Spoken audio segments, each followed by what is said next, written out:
अवधूत चिंतन श्री गुरुदेव दत्त श्री स्वामी समर्थ महाराज की जय। श्री स्वामी समर्थ सर्वांचं आपल्या गायत्री लाईफस्टाईल या चॅनलमध्ये खूप खूप स्वागत आहे। माफ करा, खूप दिवस झाले तुमच्यासाठी व्हिडिओ बनवू नाही शकले। काही कारणास्तव मी 1 महिना व्हिडिओ नाही बनवला, पण आता तुमच्यासाठी रोज व्हिडिओ बनवणार आहे। आज मी तुम्हाला माझा एक छोटासा अनुभव आणि दत्त जयंती कशी साजरी केली हे विषय मी तुम्हाला सांगणार आहे। माझी खूप इच्छा होती की आपण गुरुचरित्र पारायणाला बसावं, महाराजांची सेवा करावी, पण काही कारणास्तव मी केंद्रामध्ये नाही बसू शकले, कारण सकाळीच मुलीचा डब्बा असतो, तिला शाळेमध्ये सोडावं लागतं आणि सकाळीच यांना पण ड्युटी असते। पण बघा, आपली जर इच्छा असेल ना तर महाराज करून घेतातच। आणि काय झालं की मी घरीच पारायणाला बसले, माझे 2 दिवस असेच गेले। पण असं महाराजांना आपल्यापेक्षा जास्त महाराजांना आपली काळजी असते।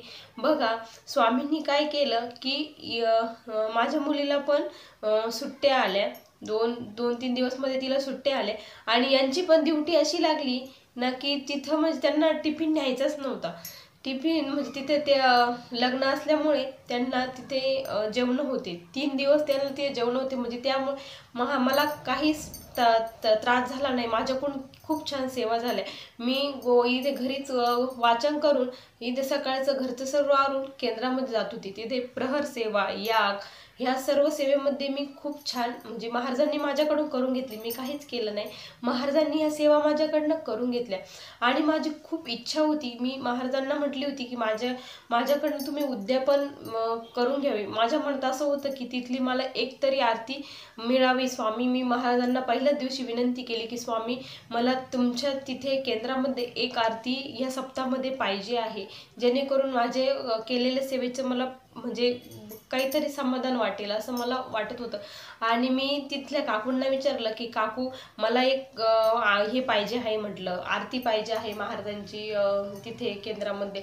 तर त्या काकू म्हटल्या म्हणे की सगळ्या आरत्या हे झाल्या म्हणे, सर्व घेतल्या म्हणे, पण एक दत्त जयंतीची दुपारची आरती राहिली आहे म्हणे, आणि ती तू घेशील का, करशील का म्हणे।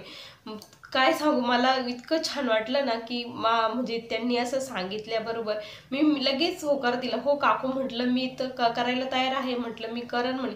ते म्हणे खूप अवघड, म्हणजे फराळाचं आणावं लागतं, सर्व फराळाचं करावं लागतं। मी म्हटलं हो काकू, मी सर्व करेन म्हटलं। म्हणे ते तुझ्या 2 मुली बघून तू कसं करणार आहेस म्हणे, एवढं 5 ताटं करावं लागतं, असं करावं लागतं।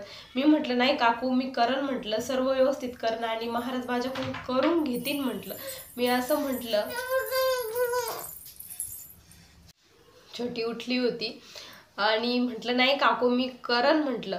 आणि मग असं झाल्यानंतर मग काय झालं की त्या दिवशी मी महाराजांना विनंती केली की महाराज, तुम्हाला पण माहीत आहे माझी खूप इच्छा आहे की आम्ही जोडीने तुमची आरती करावी, म्हणून माझी याची खूप इच्छा आहे। मी त्यांना म्हटलं की आपल्याला जोडीने जायचं आहे, पण त्यांना काय झालं की सुट्टीच म्हणजे मिळतच नव्हती, सुट्टीच नव्हती, ते VIP ड्युटी आल्यामुळं त्यांना सुट्टीच नव्हती। मग मी म्हटलं जाऊ दे, महाराजांची जशी इच्छा असेल तसं होईल म्हटलं, पण महाराज माझा विश्वास आहे म्हटलं की तुम्ही आम्हाला जोडीने बोलवतात म्हणून।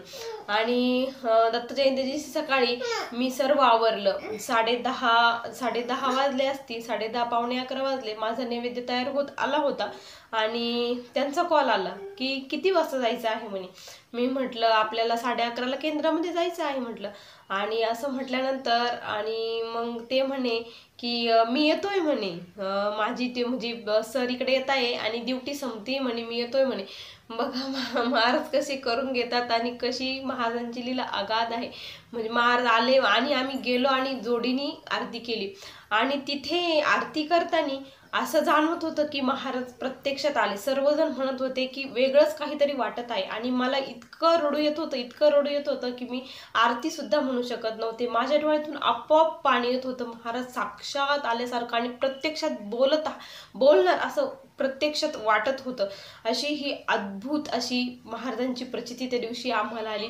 आणि दुसऱ्या दिवशी पण असंच झालं की सांगतेला 10:30च्या आरतीला आम्ही परत जोडीने गेलो आणि आम्हाला तिथे दत्त याच्यामध्ये औदुंबराला नैवेद्य दाखवण्यासाठी पाठवण्यात गेलं आणि जोडीने जा म्हणे। आणि औदुंबराखाली आमची ती सांगतेची आरती झाली, खूप महाराजांनी खूप छान करून घेतलं. म्हणजे बघा माझ्याकडनं कशी सांगता करून घेतली आणि कसं केलं. अंतःकरणापासून महाराजांना म्हणजे विनवलं ना, केलं ना, तर ते महाराज लगेच आपल्याकडून करून घेतात. पण तशी त्यांना तसं हे मागणं पण पाहिजे तसं. खरंच महाराज हे खूप त्रिकाल ज्ञानी आहे, ब्रह्मांड नायक आहे. त्यांना कोणतीही गोष्ट सांगण्याची गरज नसते.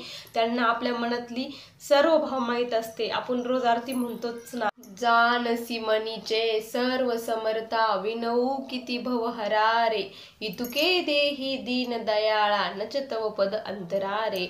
त्यांना सर्व माहिती आहे. आपण असं कधीच मागत नाही की तुझ्या चरणापासून मला लांब जाऊ देऊ नको, तुझ्या चरणाची सेवा करू दे, असं आपण कधीच मागत नाही. आपण संसारातल्याच गोष्टी महाराजांना मागत असतो. पण खरंच समाधानी राहून त्यांना जर म्हटलं ना, तुम्ही मला सर्व काही दिलाय, त्यांना पण छान वाटतं आणि आपल्याला पण छान वाटतं. स्वामी हे सर्व जाणतात, त्यांना काही मागण्याची गरज नसते. स्वामी बरोबर आपल्याकडून करून घेतात. अशीच तुम्हाला जर माझे व्हिडिओ जर आवडत असतील तर प्लीज लाईक, शेअर आणि सबस्क्राईब करायला विसरू नका. पुन्हा भेटूया अशाच एका सुंदर अशा व्हिडिओमध्ये. तोपर्यंत सर्वांना श्री स्वामी समर्थ. जय जय स्वामी समर्थ. सेवेकरी सेवा करत राहा, सेवेकरी घडवत राहा. श्री स्वामी समर्थ.